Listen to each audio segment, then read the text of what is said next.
今天还活着的一位老人，亲眼送走了他的医生，也送走了他的营养师。那些当年告诉他该怎么活得更久的人，如今全都比他先走了。他今年105岁，而他在这100多年里，观察到一件最反常识的事：那些吃得无比健康，每天运动好几个小时，严格遵守每一条养生规则的人，跟那些什么都不讲究的人，离开的速度几乎一样快。所以，如果完美饮食不是答案，真正的答案是什么？他叫沃尔特，开了41年计程车。大半生，每当有人问他长寿的秘诀，他都只说一个词：饮食。他自己也信了好几十年，但活得越久，这个答案就越说不通。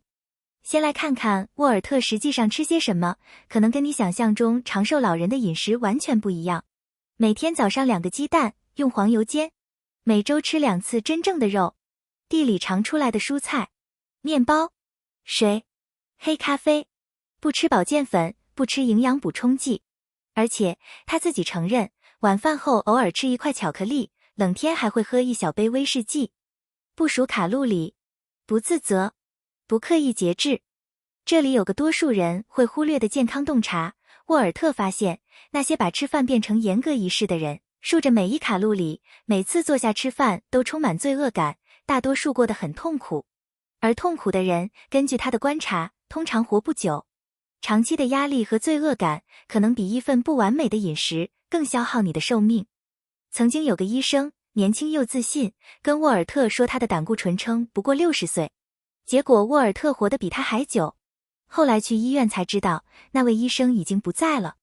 但真正改变沃尔特对长寿这件事看法的，不是陌生人，而是一个叫保尔森医生的人，一位真正的营养学家。整整4年，每周2次坐沃尔特的计程车去同一家医院。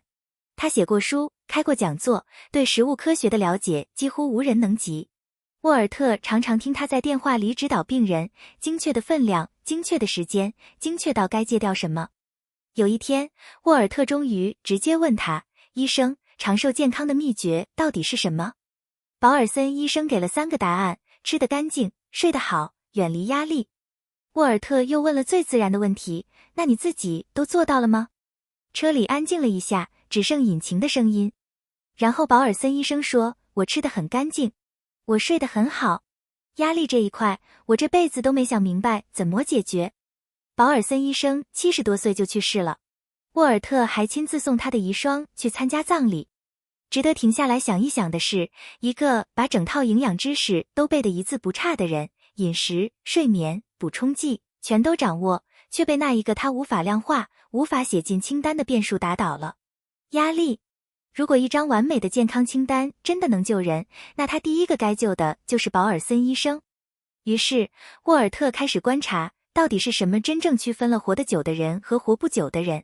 而他发现的这个模式，几乎跟食物没什么关系，是目标感。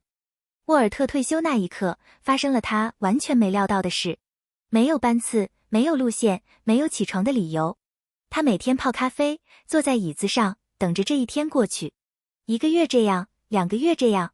他发现了一件令人警醒的事：当你对明天毫无期待时，身体会开始把每一天都当成最后一天来对待。这其实跟一些研究发现的现象不谋而合，许多人在退休后不久，健康状况会明显下滑，尤其是当工作曾是他们唯一的生活结构时。沃尔特亲身经历了这一切，比任何科学解释都早。把他拉出这种状态的，是一件小到有点不好意思说出口的事。某天早上，他没有任何计划，走进花园，拔了一根杂草，然后又一根。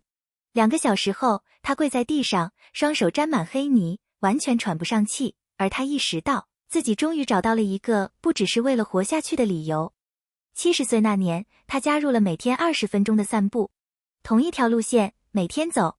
他开始保留一些微小的仪式，跟邻居为了一场球赛争论积聚，晚上7点放一张唱片，每天下午4点准时看阳光照进窗子。这些听起来都不像健康建议，但沃尔特坚信，这些微小的锚点对他的长寿所做的贡献远超过任何补充剂。而他观察到，走得最快的那些人，都是在同一天，既退掉了工作，也退掉了人生目标的人。不管饮食多健康，一旦起床的理由消失，人也就跟着消失了，通常是缓慢的，安静地。接下来这部分直接呼应了健康研究领域一直在谈的议题：社交连结与悲伤。